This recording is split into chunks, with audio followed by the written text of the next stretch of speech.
मरद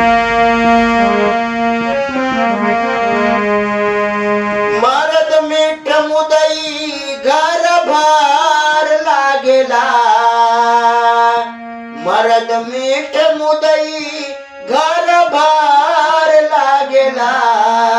अब तो सासू जी का बोली या जहर लागेला, अब तो सासू जी का बोली या जहर लागेला।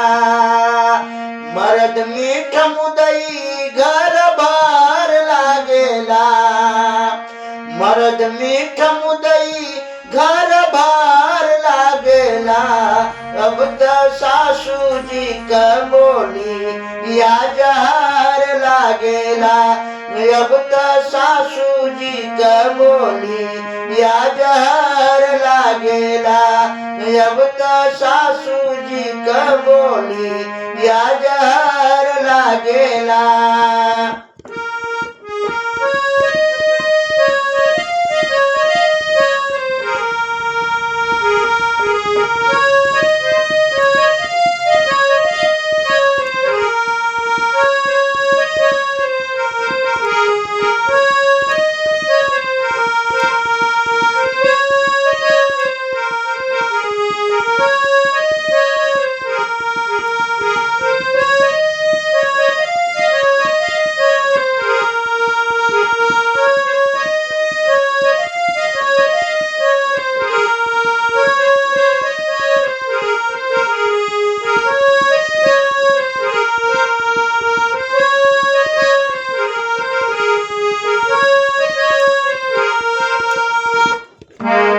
आपन आपन सबही कहेला, आपन आपन सबही कहेला।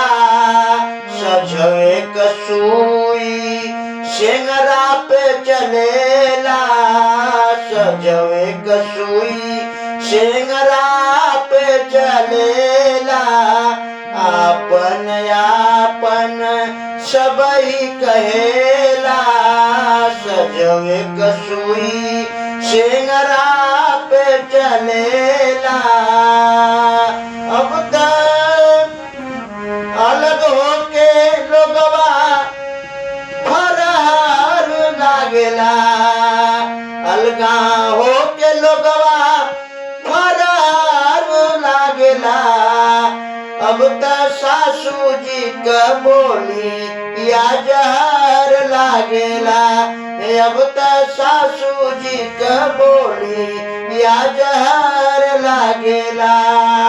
अलगा होके लोगवा फरार लागेला, अलगा होके लोगवा फरार लागेला।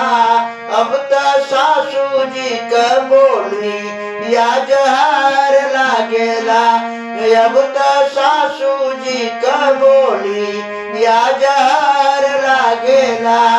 मरद मीठा मुदई घर भार लागेला, मरद मीठ मुदई घर भार लागेला।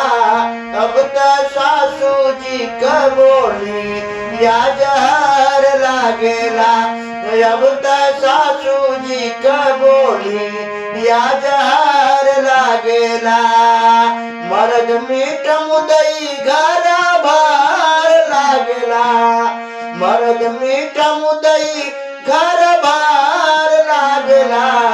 अब तो सासू जी का बोली या जहर लागेला, अब तो सासू जी का बोली या जहर लागेला।